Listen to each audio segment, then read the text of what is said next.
here in Oslo. I'm at the Ministry for Foreign Affairs, and with me is the Foreign Minister, Espen Barth Eide.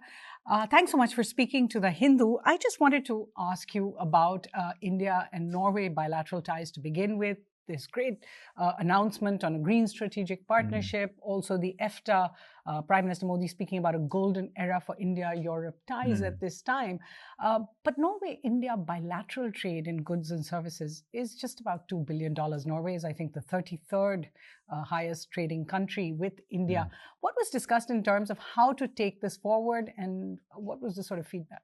So we definitely want to take this forward, both because India is a fast-growing economy. It has the largest population in the world, and it's becoming really a center of many technologies and many industries, but also because it's important for us, and I would argue also for India, to be aware of the difference between interdependence, which is good, and overdependence, which is not so good.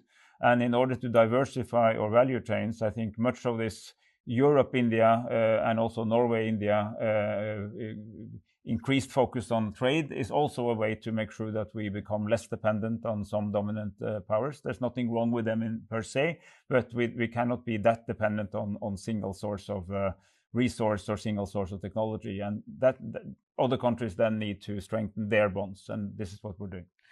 The Green Strategic Partnership announced between India and Norway spoke about carbon credits, about renewable transitions.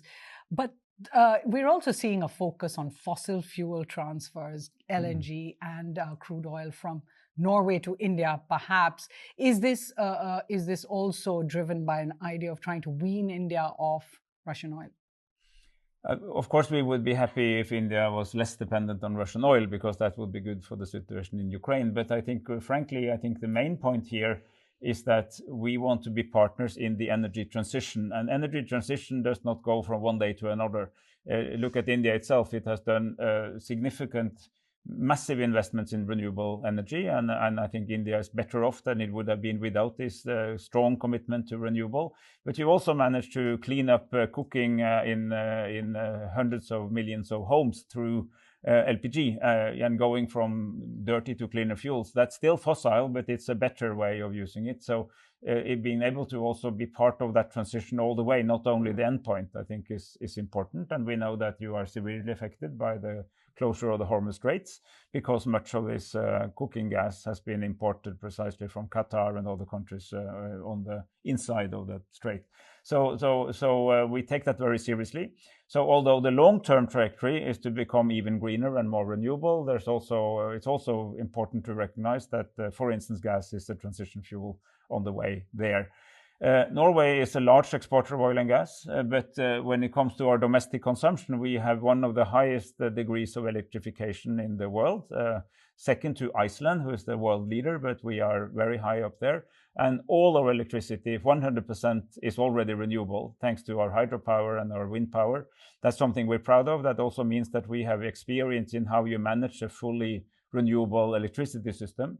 And I think energy transition is about electrifying what you can and making electricity green, and then making sure that the hydrocarbons you still need are as carbon-free as possible. And there, CCS, carbon capture and storage, comes in handy. The US has overnight now renewed for a third month its general open license for sanctions waiver on Russian oil. How do you react to that development? Did it come up in your conversations with Mr. Jaishankar or between the two leaders? And how do you react to India's statement that it will continue to buy Russian oil? So what I will say on the first question is that we imposed these sanctions together. We thought it was important to demonstrate to Russia that we cannot condone, we cannot tolerate this grave violation of international law, because what Russia has done in Ukraine is to violate rule number one, basically, which is that thou shalt not intervene and occupy other countries. So that needs to have some kind of consequences, and we would prefer that the sanctions were still in place. I understand that India has a different relationship to Russia. I respect that. It's a BRICS country. What I would like to see is that India uses precisely its good relations also to send a message that on behalf of not only Western type countries, but all countries, the rule of law is good for all of us, and we're much better off if we respect these principles. But given the US has broken international law repeatedly over the last year, whether it was Venezuela, whether it is its claims over Greenland, Iceland, the US-Israel strikes on Iran that really set off the war that we are all suffering from, do you think there's a double standard that Europe is Well, speaking for Norway, we have been crystal clear that the invasion in Iran was not in line with international law. Neither was the operations in Venezuela. This has nothing to do with what we think about these governments or these regimes, but international law should be respected by everybody. And we were also very clear in the case of Greenland that there is no way that a country can just say, I claim the territory of another state. So here, I think Europe stood up very firmly. I am one of the first ones to say that we must not have double standards. I would agree that some European countries had double standards, particularly when it came to reaction to the massive Israeli campaign killing tens of thousands of Palestinians in Gaza. But Norway has been always very consistent. We have to speak up because international law should apply to all people, all places, all the time. Otherwise, it's not the rule. Can I squeeze in a question on immigration?